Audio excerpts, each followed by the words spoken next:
Colour psychology की बात करते हैं। कलर साइकोलॉजी हो गया ओल्ड स्कूल, किसी को सही में डिजिटल प्रेजेंस लर्न करनी है और उनको मास्टर होना है डिजिटल एक्सपीरियंस में, मोए से सीख बिल्कुल ही ऐसा बदल जाएगा जो आपको लगेगा कि this is something new. Okay.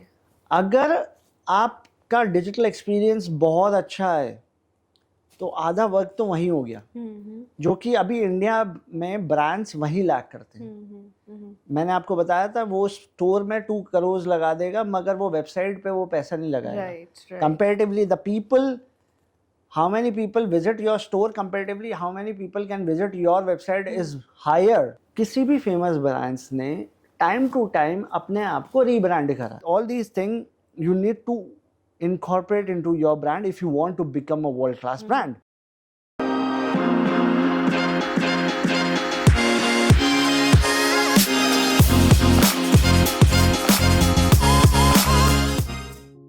So, Mr. Man, we've been talking, extensively about luxury market and different kinds of brands and everything. Over the course of years, आपने बहुत लोगों से, बहुत ब्रांड से बात की होगी जिनको लग्जरी प्रीमियम सेगमेंट में जाना है। So, what have you noticed in terms when we're talking about branding in particular? तो ऐसी क्या डाउनफॉल्स हैं या कुछ फॉल्ट्स हैं, कुछ गलतियां हैं जो आपने कॉमनली नोटिस किया है across different people who have approached you? पहले हम बात करते हैं कि ब्रांडिंग, राइट, कि जनरल ब्रांडिंग में मैंने क्या प्रॉब्लम्स आइडेंटिफाई करी। जनरल ब्रांडिंग में मेरे पास एवरीडे न्यू क्लाइंट्स आते हैं कि बहुत लोगों का हम ब्रांडिंग कर रहे हैं, कई बहुत लोगों का हम मार्केटिंग भी कर रहे हैं एंड कैंपेन्स भी कर रहे हैं, बहुत सारी चीज़ें कर रहे हैं। बट जो मेजर चीज़ जो मैंने आइडेंटिफाई करी है कि specially in terms of generic branding, वो आप किसी भी इंडस्ट्री को ले सकते हो, कि हर किसी इंसान को कॉपी करना है एक सुपीरियर ब्रांड को। ठीक है, so let's take example of, चलो मैं ले लेता हूँ एग्जांपल एक स्टारबक्स का। ठीक है, अगर कोई कॉफ़ी ब्रांड बना रहा है, एक हाइपोथेटिकल एग्जांपल ले रहा हूँ मैं। ठीक है, अगर कोई कॉफ़ी ब्रांड बना रहा है तो उसको स्टारबक्स जैसा बनना है। ठीक है, कि और बेसिकली ये इंडियन ही माइंडसेट मैंने देखा है। Until unless if you are coming from a good institution, जो आपको कहीं से पढ़ के आए हो या कोई इन्वेस्टर्स आपको गाइड कर रहा है या कोई पीछे से आपको कोई कंसल्टेंट है जो सपोर्ट करने के लिए तैयार है और गाइड करने के लिए, until unless अगर वो है तो हाँ, आप अपना एक अलग यूनिवर्स और अपना स्टाइल, अपना यूनिक आइडेंटिटी बनाने की कोशिश करोगे। अदरवाइज आप यही मेजरली आप देखोगे कि दूसरे ब्रांड को आपको कॉपी करना है। मैंने ये specially in the beauty segment अब फॉरेस्ट एसेंशियल है। अब फॉरेस्ट एसेंशियल से रिलेटेड दे हैव, मतलब जब उन लोगों ने ब्रांडिंग करी और अच्छी तरीके से उन लोगों ने ब्रांडिंग करी है, तो उन्हीं के लाइन में अब ब्यूटी ब्रांड जो भी बनाना चाह रहा है वो उनके हिसाब से बनाना चाह रहा है। सिमिलरली कॉफी ब्रांड, अगर कॉफी ब्रांड अगर बना रहा है तो वो स्टारबक्स के लाइन पे बनाना चाह रहा है। आइडेंटिटी की बात कर रहा हूँ मैं, ब्रांड विजुअल पार्ट। ठीक है, इसका प्रॉब्लम क्या है, अगर आप सिमिलर आइडेंटिटी बनाते हो और क्लोज बनाते हो तो आप हर बार इंफीरियर ब्रांड ट्रीट करे जाओगे इन टर्म्स ऑफ, मतलब अगर कंज्यूमर अगर आपको वो परसीव कर रहा है तो आपको कहेगा ओ ये तो फॉरेस्ट एसेंशियल की तरह लग रहा है, अरे ये तो स्टारबक्स की तरह लग रहा है। तो आप उसके सामने सुपीरियर नहीं लगोगे, चाहे आप क्वालिटी कितनी भी अच्छी दे दो, मगर सुपीरियर तभी कहलाओगे जब you have your own visual identity. So मेरा सजेशन हर किसी को, क्लाइंट को यही रहता है कि आप अपनी यूनिक आइडेंटिटी बनाइए, आप किसी को कॉपी मत करिए and people should identify you through your own visuals. Right, agreed on that. Also एक और चीज़ है, बड़ी इंटरेस्टिंग चीज़ है, जब ब्रांडिंग की बात ही कर रहे हैं तो मैंने उस लाइन को मुझे इस पार्ट को भी कवर करना है। कलर साइकोलॉजी की बात करते हैं। अब बहुत सारी एजेंसीज हैं, सब कलर साइकोलॉजी की बात कर रहे हैं, या सारे के सारे मतलब हाँ मुझे कलर साइकोलॉजी चाहिए and all client, but colour psychology हो गया ओल्ड स्कूल।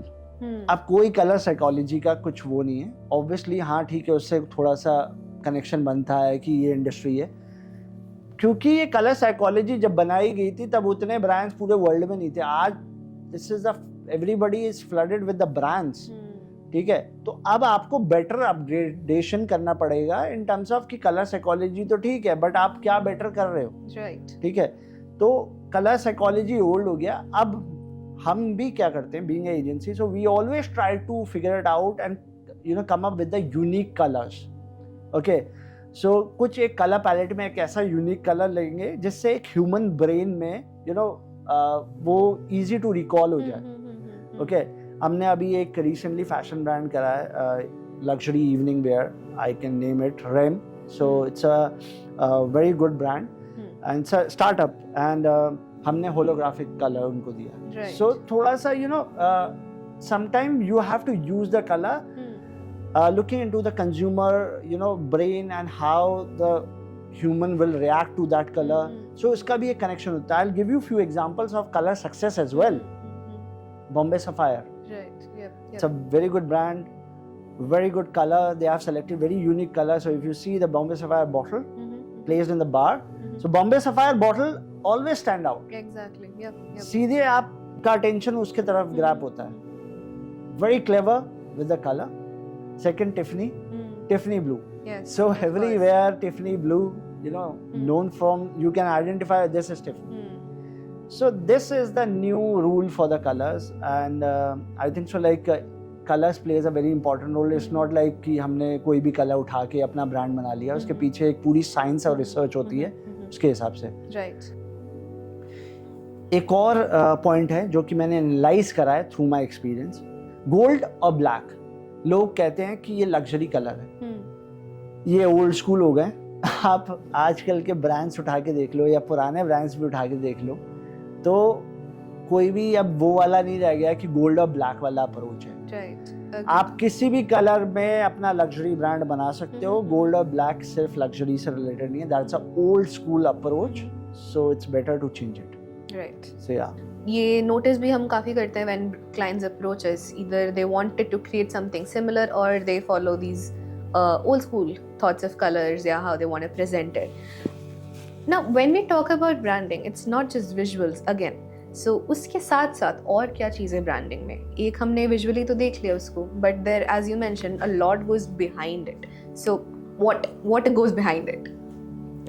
So जब ब्रांडिंग की आप बात करते हो, कि इंडिया में मैंने सबसे ज़्यादा अपने एक्सपीरियंस से यही देखा है कि सबके सब फोकस करते हैं एक विजुअल पार्ट पे जाते हैं, जो आप देख सकते हो. Right. एक नॉन विजुअल पार्ट होते हैं ब्रांडिंग के, जो कि मैं आपको बताता हूँ.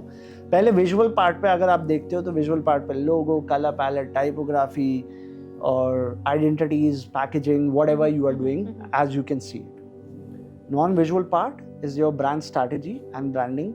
Okay, so which you talk about your brand values, your brand DNA, your brand architecture, your brand story, and lot more. Okay, and even the design principles also. So Right. all these things, and brand manual. So all these things you need to incorporate into your brand if you want to become a world class brand. अब क्या होता है कि जो non visual part है उस पे लोग ज़्यादा फोकस ना करके विजुअल पार्ट पे फोकस करते हैं. तो जब आपको वर्ल्ड क्लास ब्रांड बनाना है तो ये non visual part is one of the most important part. And कई बार मैंने ये भी देखा, कई लोगों ने करवाया ये सारी चीज़ें बट उसको यूटिलाइज नहीं करा. सो अगर मेरी values playful hai, let's take example, values are not only one, so values can be 4 or 5, whatever, looking into the brand, complete ethos of the brand.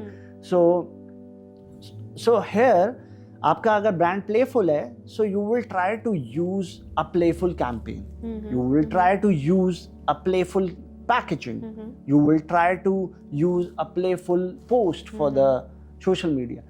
So this is how you use all these things. Right. So that's the difference. And in India, I think so we should definitely focus on non-visual part if you want a professional branding, and especially in the luxury domain, you need to look into all these areas very seriously. And also I'll give you one more example of how the identity, small identity, all the luxury brands look into. So if you look into you know, Cartier also. Cartier, from the Roman number you get to know. So their identity. Yeah. Even Hermes use the locks. So their identity. So even small thing, even the patterns, even, you know, what we call it, packaging, and even whatever they are doing, interior, whatever they are doing it, even in the digital experience as well. So some beautiful identities, lot of luxury brands are creating Right. it. And I think so, like when you are building luxury brands, you need to take care of that. So, Mr. Man, now that you have told us in depth about the market and what we face, downfalls, branding में गलतियाँ क्या होती है, approaches क्या गलत रहते हैं, how should we go about branding? क्या elements होते हैं इसके, कैसे हम इसको proceed कर सकते हैं? How can brands go about branding? So जब आप लग्जरी ब्रांडिंग की बात करते हो, जनरल ब्रांडिंग और लग्जरी ब्रांडिंग, जनरल ब्रांडिंग में आपको certain few things that you need to incorporate और फिर आप गुड टू गो, ठीक है, विच इज जैसे मैंने आपको बताया कि एक विजुअल साइड, एक नॉन विजुअल साइड है, ठीक है, both you have to do it.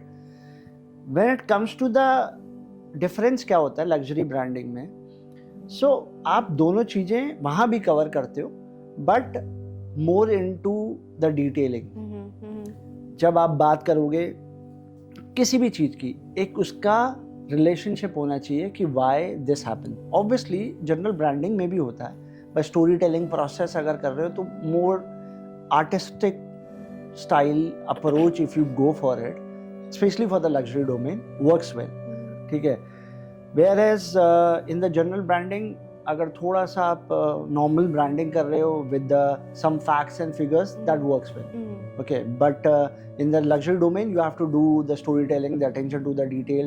You need to incorporate into your branding the framework which we have created, like I said in my previous question, which is the storytelling process, attention to the detail, innovation, authenticity. Right. These kind of elements need to incorporate into the branding, which is very important. ठीक है, तो ये मेरा suggestion है if somebody wants to do the luxury branding. And luxury में small elements, attention to the detail, जैसे मैंने आपको बोला ना कि Hermes एक लॉक पे भी फोकस कर रहा है, वो लॉक उसका इंटीरियर में भी कहीं ना कहीं यूज हो रहा होगा. एक स्मॉल कॉर्नर में भी ना उन लोगों ने कुछ ना कुछ ऐसा एलिमेंट यूज करा होगा जो कि पर्पसली है, ठीक है, सो दैट आपका अटेंशन उधर जाए. अगर आपने उस कॉर्नर पे भी अगर पिन पॉइंट करा कि why this, so they will able to answer to that question as well. So that is a luxury branding, more in depth, like each and everything comes with the logic. Whereas with the general branding you go yes with the logic only, but at certain level. So that's the difference between luxury branding and the normal branding. And luxury branding also you got the answer कि luxury branding में ऐसा करना चाहिए. That is actually insightful when brands who want to go into luxury market, how they should approach. That's a good way to follow it and what elements they should look into. आपने काफ़ी सारे examples हमें दिए हैं on branding, what good they have done, what elements. What are your favorites? Okay, when it comes to branding, आपके कौन से favorites हैं जो आपको बहुत अच्छे लगते हैं? एक तो फेवरेट की बात करोगे तो मैं बहुत ज़्यादा, मेरी एक्सपेक्टेशन बहुत हाई रहती है, बिकॉज हम लोगों का काम ये होता है, every day to day work होता है, तो it's easier for us to take it out the problem of each and every brands. And when it comes to the favourites, so मैं कुछ स्टैब्लिश ब्रांड्स का और नॉन स्टैब्लिश का भी लूँगा. स्टैब्लिश ब्रांड्स का इसलिए लूँगा क्योंकि people will able to relate more, ठीक है. नॉन स्टैब्लिश का भी ले सकता हूँ, मगर मुझे लगता है कि वो ज़्यादा रिलेट स्टैब्लिश से करेंगे. स्टैब्लिश में मुझे लगता है कि Hermes have done it a great job when it comes to the branding. शुरू से उनकी हर एक चीज़ आप देखोगे बहुत ही स्टोरी टेलिंग प्रोसेस में रहेगी. मैं लग्जरी डोमेन की ही बात कर रहा हूँ इधर, और छोटे छोटे creatives, each and everything has been done so well, and I personally really like it. Comparatively any other brands जो फेमस हैं उनसे कंपेरेटिवली मुझे Hermes का स्ट्रैटेजी काफ़ी अच्छा लगता है. जब हम बात करते हैं, लेट्स टेक एग्जांपल ऑफ, मैं ब्रांडिंग के बाद मैं वेबसाइट की बात करूँगा, ठीक है. तो best website according to me, there is a brand call Moe. Okay, it's an interior related brand. Okay, so let me spell it. MOOI. Right. It's a Netherlands based Okay. brand. Amazing digital experience. अगर किसी को सही में digital presence learn करनी है और उनको master होना है डिजिटल एक्सपीरियंस में, मोए से सीखिए. Best story telling process, best website experience. और वेबसाइट नॉट ओनली आप ये देखेंगे कि थोड़े दिन के लिए है, फिर उसके बाद after 3 months they come up with the new one. Basic structure website का वही रहेगा, बट उसमें कंटेंट जो है वो बिल्कुल ही ऐसा बदल जाएगा जो आपको लगेगा कि this is something new. Okay. अगर आपका डिजिटल एक्सपीरियंस बहुत अच्छा है तो आधा वर्क तो वहीं हो गया, जो कि अभी इंडिया में ब्रांड्स वहीं लैक करते हैं. मैंने आपको बताया था वो स्टोर में 2 करोड़ लगा देगा मगर वो वेबसाइट पे वो पैसा नहीं लगाएगा. Right. Comparatively the people, how many people visit your store, comparatively how many people can visit your website is higher. Absolutely. मैं मान सकता हूँ आपका कन्वर्जन रेशियो भी स्टोर पे ज़्यादा होगा, मगर अगर इधर कम भी है ना तो भी वो उससे ज़्यादा है. अगर कम कन्वर्जन रेशियो है ऑनलाइन तब भी वो उससे ज़्यादा अमाउंट बना सकता है. और may be lot of people are influenced online and coming to your store. So ये बहुत बड़ा प्रॉब्लम है. और मेरा सबको ये सजेशन है कि आप ऐसे वेबसाइट्स को देखिए, और बहुत सारी आजकल वर्ल्ड क्लास वेबसाइट आ रही है. दूसरा प्रॉब्लम ये भी है कि इंडिया में एक दूसरे की वेबसाइट कॉपी करनी कि अपना नहीं बनाना है. वही बात आ जाती है कि उनको उसी का कंपटीशन में होगा तो वैसा ही कुछ बनाना है. कॉपी करनी. तो आप एक अपना अप्रोच डिफरेंट रखो, एक क्रिएटिव रखो. आपकी पर्सनालिटी अलग है, जैसे एक every human has a different personality, वैसे ही ब्रांडिंग भी है, वैसे ही वेबसाइट भी है. तो आपको सिमिलर अप्रोच रखनी है ना कि आपको जो एस्टैब्लिश प्लेयर्स है उसकी ही जैसी बनानी. Exactly. ये सबसे बेकार और सबसे घटिया अप्रोच है if you are building a brand. अगर आप ये कर रहे हो तो मैं आपको गारंटी दे सकता हूँ आप एक इंटरनेशनल लेवल पे नहीं बन पाओगे ब्रांड. ठीक है, इंडिया में शायद बन भी जाओ कुछ लेवल पे कहीं reason wise, but at that level no. And coming to the social media, social media में फिर से मैं एक एग्जांपल लूंगा क्योंकि सोशल मीडिया में भी वो graphics not only, I know that सबका अलग अलग टेस्ट होता है. ठीक है, some people like a very clean approach where they put the pictures, especially in the luxury domain. वो पिक्चर्स डाल रहे हैं पूरा साथ में कोई एक्सपीरियंस और whatever about the product or services what they are offering. But when it comes to Moe, so Moe what they do it, so वो अलग ही 3D graphics and creativity को वो दिखाते हैं अपने visuals में, which is phenomenally a good approach.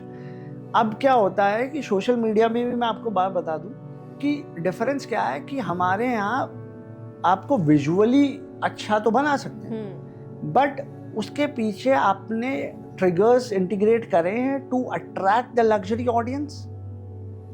Beautiful बनाना is 20%, 80% मेरा कस्टमर से related, where my customer can relate more with whatever the content I have created.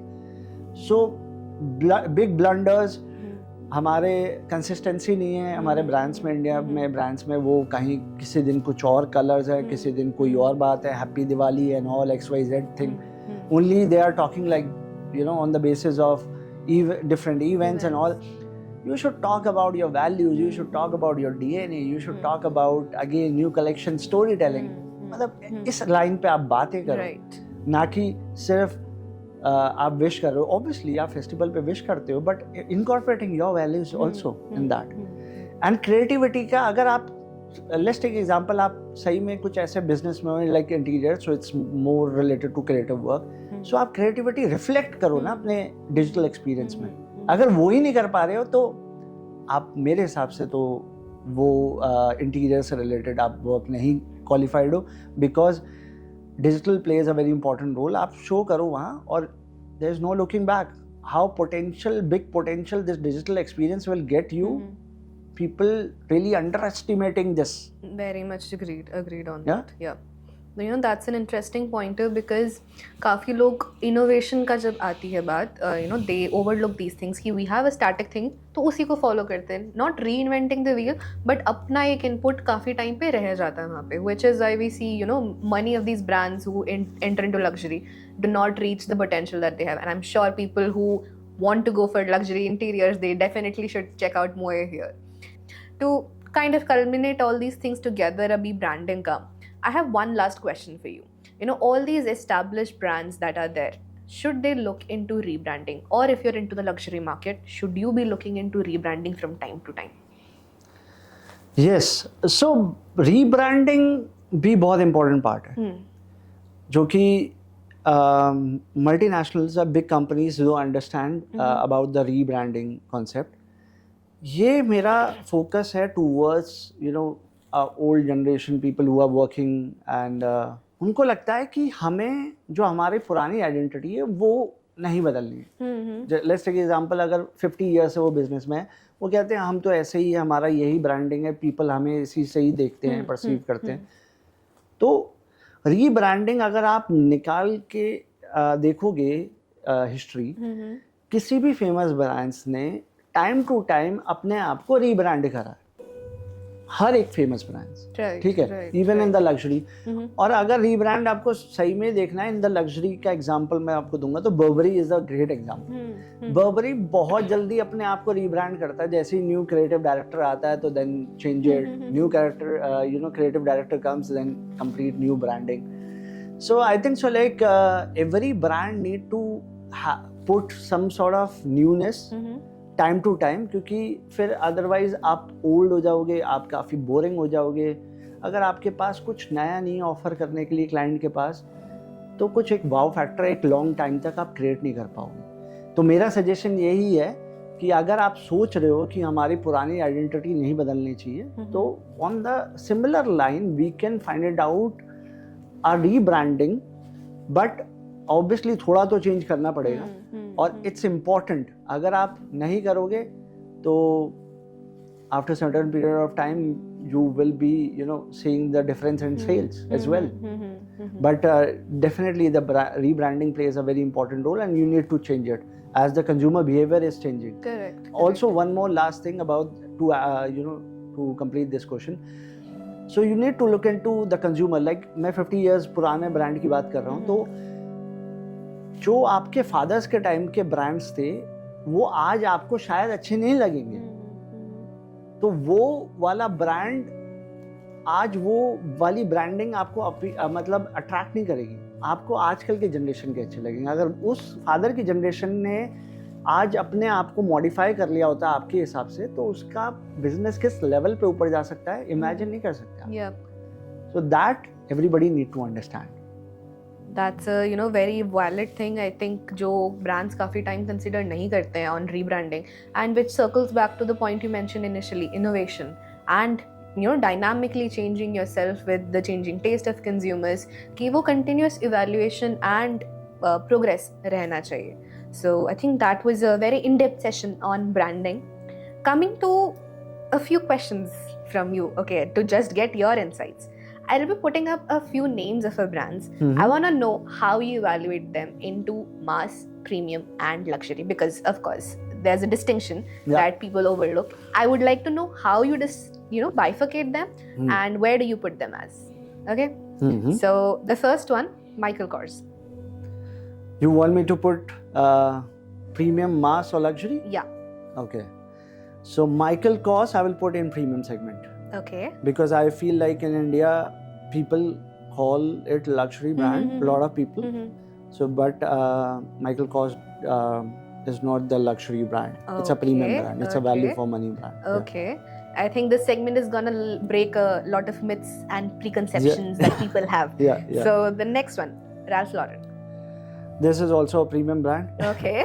But this Ralph Lauren also have the categories. So some brands have a different categories also. Right. That comes under the segment of luxury, and some categories comes under the premium. Yeah. So yeah. Okay. Yeah. Zara. mass brand.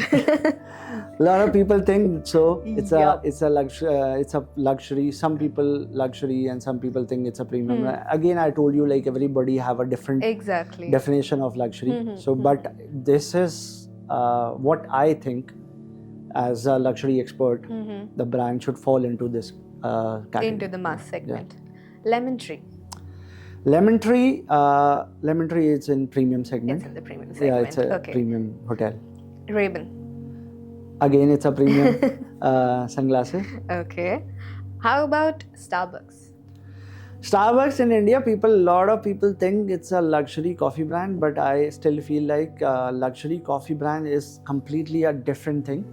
Starbucks, in few countries, they have done it a great experience. That I can consider as a luxury, but in India, wherever you see the Starbucks is a normal coffee stores.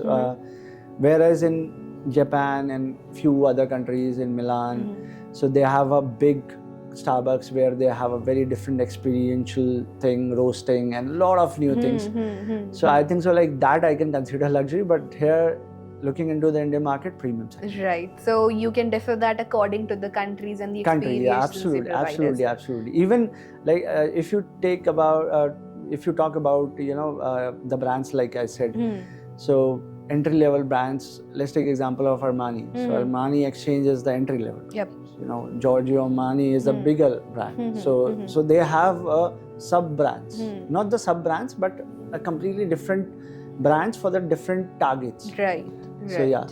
So some brands fall into the same name, fall into the premium, and some brands fall into the same name to luxury segment. Yeah. Calvin Klein. A premium brand. Premium brand. Okay. How about Samsung?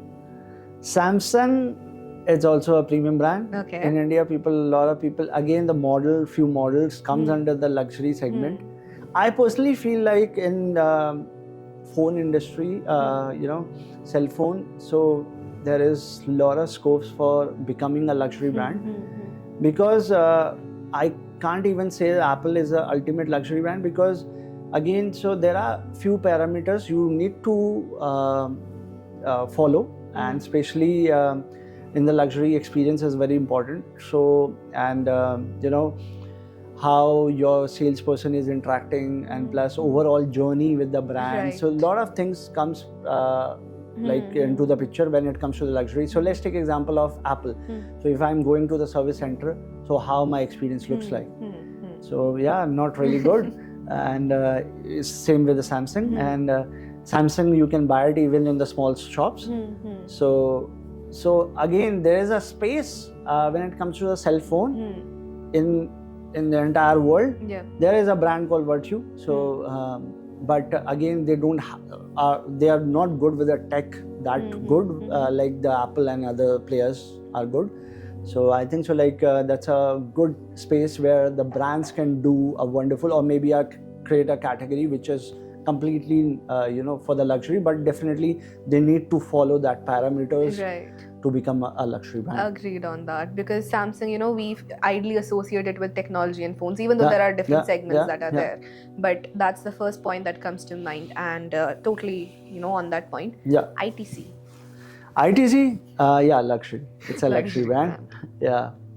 So ITC is one of my favorite brand, and whenever I go and to a different ITC property, I'm always impressed by their culinary experience. So yeah, it's a very good Indian origin luxury brand, and I feel proud. Okay. Yeah. Luxury real estate is doing phenomenally good. It's like booming like crazy. The budget we have allocated for the training program, we have allocated for DJ. Now, if you follow their footstep, so you're not able to become unique brand. Luxury real estate की demand बढ़ रही है, तो parallelly आपको ये भी देखना पड़ेगा कौन सी इंडस्ट्री इसको इफेक्ट करती है. आज भी मेरे को लगता है कि बहुत स्कोप है और बहुत पोटेंशियल है अगर आपने इस पे वर्क कर लिया. तो क्वेश्चन इज कि आप एक प्रोडक्ट से सिर्फ लग्जरी ब्रांड नहीं बनते हो. Good product plays a important role, yes, but ये सिर्फ 30% ही है. बोलता हूँ कि अगर आप खुद ही कस्टमर हो तो आप अपने आप को be very honest with you, honest with your self, कि भाई आप कंपैरिजन कर लो, क्वालिटी थोड़ी सी इंफीरियर है, इधर आपकी क्वालिटी बहुत अच्छी है बट आपने विजुअली अच्छी तरीके से एक्सप्रेस नहीं करा। Will you able to convince the customer? अगर आपको लग्जरी ब्रांड बनाना है तो एक पिलर पे नहीं बना सकते, आपको मल्टीपल थिंग्स पे you have to look into that. So online brands हैं जिन लोगों ने अपना एक मास ब्रांड बना रखा, उसी में ही उन लोगों ने लग्जरी लक्स डाल दिया। ये बहुत गलत अप्रोच है, ये आइडली होना नहीं चाहिए, because people will not perceive. But क्या होगा, वो इमेज डाइल्यूट हो जाएगी, डिजायरेबिलिटी फिर से जो ग्राफ है वो डाउन हो जाएगा। राइट। और डिजायरेबिलिटी डाउन हो जाएगा, फिर लॉन्ग टर्म 100 ईयर्स की जो मैंने बात करी है वो रहेगी। इंस्टेंट प्रॉफिटेबिलिटी आ जाएगी मगर लॉन्ग टर्म वो ब्रांड खत्म हो जाएगा।